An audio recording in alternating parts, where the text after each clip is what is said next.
Thomas Jonathan Jackson, known as Stonewall Jackson. Early life and family origins.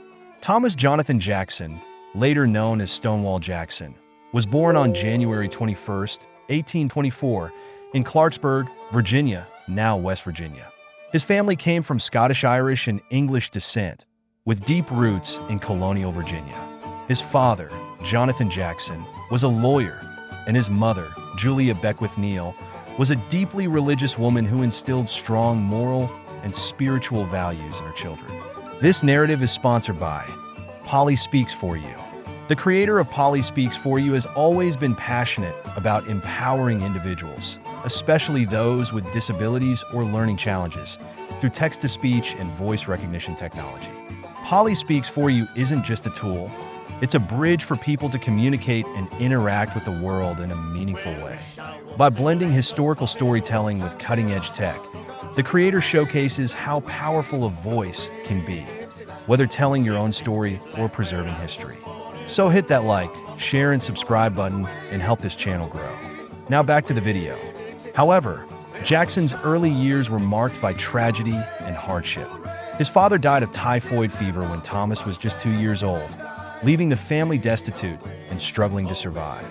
His mother tried to support the family by taking up work as a seamstress and a teacher, but it was a difficult life. When Thomas was 7, his mother also died, leaving him orphaned. These early losses had a profound impact on Jackson's life, fostering a deep religious faith and sense of determination. After his mother's death, young Thomas and his siblings were sent to live with relatives. He was taken in by his uncle, Cummins Jackson, who lived at Jackson's Mill, a farm in northwestern Virginia. Cummins was a strict but fair man, and life on the farm was disciplined and hard. Thomas worked alongside his uncle, helping with the chores and developing a strong work ethic that would define his life. He also grew close to his sister Laura, who would later write that Jackson had always been deeply introspective, often thinking and reflecting in silence. These experiences of loss, hardship, and discipline in his youth would shape Jackson into a man of intense resolve and self-control. He developed an iron-willed character and an unshakable faith in God, both of which would be defining traits throughout his life. Education in West Point. Despite his humble beginnings, Jackson harbored ambitions of bettering himself, particularly through military service. With little formal education, he studied independently and worked tirelessly to secure an appointment to the United States Military Academy at West Point. In 1842, at the age of 18, Jackson entered West Point as a cadet. Initially, he struggled academically. His lack of formal schooling left him poorly prepared compared to many of his classmates. In his first year, he ranked near the bottom of his class. However, Jackson was determined to succeed. His tenacity, discipline, and tireless work ethic allowed him to gradually improve his standing. He studied late into the night and focused intently on mastering the subjects he found most challenging. By the time of his graduation in 1846, he had risen to 17th out of 59 cadets in his class, a remarkable achievement given his earlier difficulties. While at West Point, Jackson formed few close friendships, preferring to keep to himself and concentrate on his studies. His peers often remarked on his serious, almost ascetic nature, as well as his deep religious devotion. One classmate remembered him as a man who feared God and nothing else. Mexican-American War and military career. After graduating from West Point, Jackson was commissioned as a second lieutenant in the U.S. Army. He was soon deployed to fight in the Mexican-American War, 1846 to 1848, where he served under the command of General Winfield Scott. It was in Mexico that Jackson first gained attention for his bravery and tactical acumen. Jackson participated in several key battles during the war, including the Siege of Veracruz, the Battle of Contreras, the Battle of Chapultepec, and the capture of Mexico City. In each of these engagements, he displayed remarkable calm under fire and a willingness to take bold, calculated risks. At the Battle of Chapultepec, Jackson's battery was under heavy fire, but he refused to retreat, holding his position and repelling the enemy. His leadership in the battle earned him a promotion to the rank of brevet major. One of Jackson's most famous actions in Mexico occurred during the assault on Mexico City, where his unit was ordered to cross a bridge under heavy enemy fire. When some soldiers hesitated, Jackson stood at the front, urging them forward with the words, "Who fears God need fear nothing else." This fearlessness in the face of danger earned him the respect of his men and cemented his reputation as a bold and capable officer. Return to civilian life. Virginia Military Institute. After the Mexican-American War, Jackson returned to the United States and resumed his military career, but he soon found peacetime military life unfulfilling.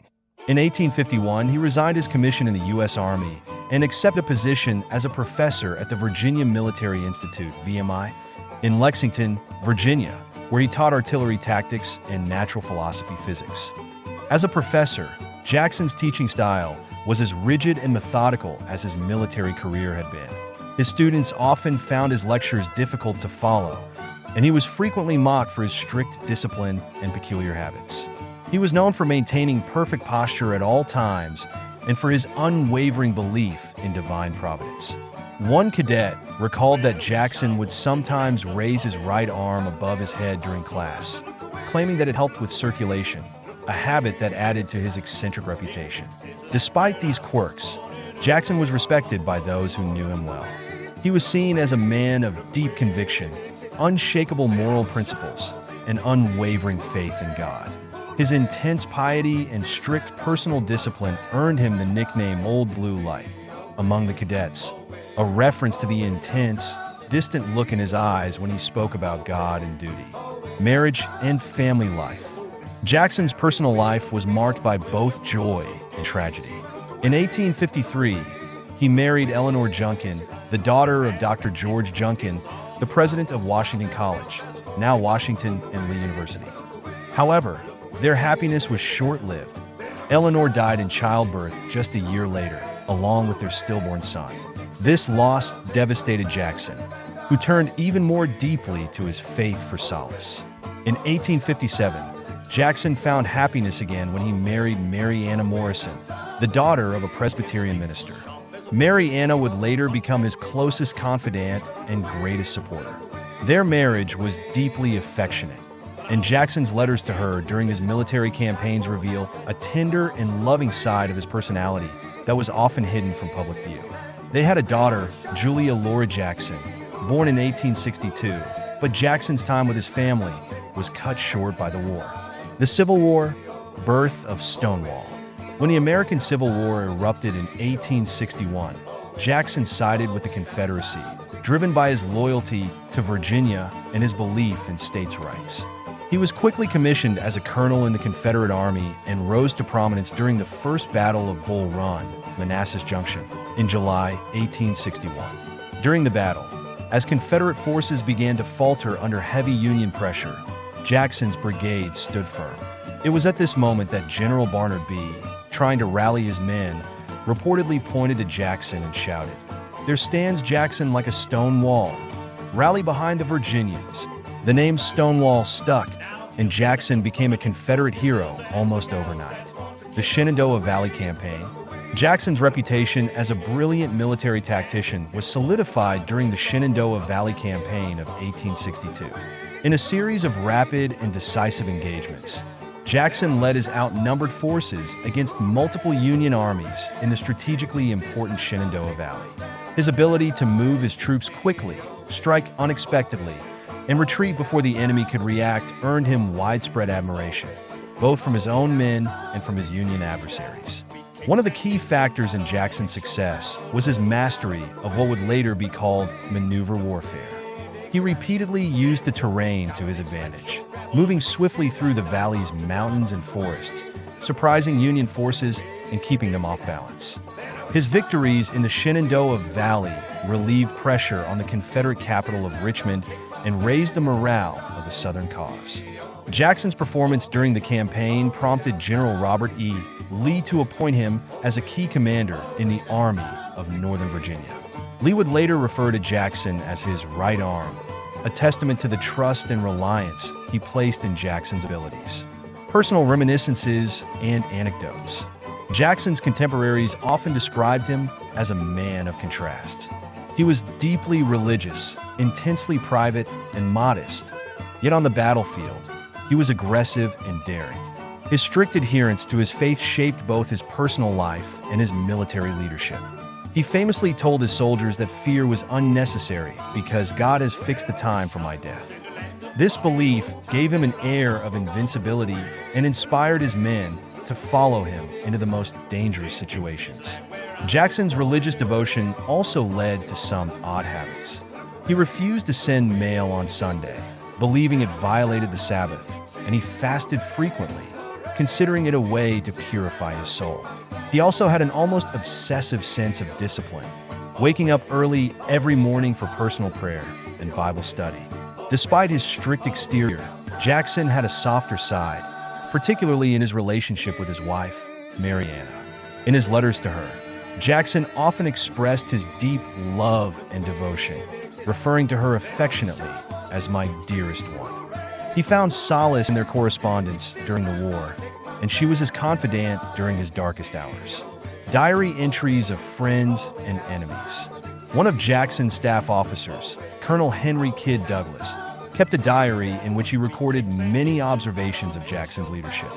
Douglas noted that Jackson was a man of few words, but when he did speak, it was with clarity and authority. He was never prone to idle conversation or boasting, and his humility was genuine. However, Jackson's silence often led to misunderstandings, as many of his subordinates struggled to anticipate his next move. On the Union side, General George B. McClellan wrote in his memoirs that Jackson was one of the most formidable Confederate commanders he had ever faced. Jackson was a man who understood war in a way that few others did, McClellan admitted. He was relentless and unpredictable, and his men would follow him to the ends of the earth. Legacy and death. Jackson's death came tragically in May 1863, after he was mistakenly shot by his own men during the Battle of Chancellorsville.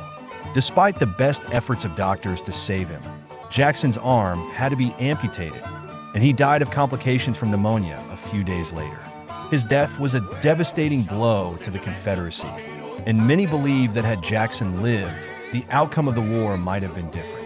Stonewall Jackson remains one of the most revered figures in American military history.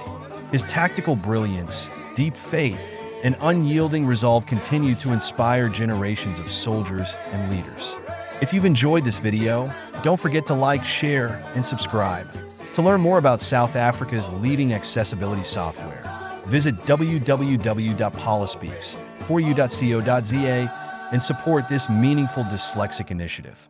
Thank you for watching.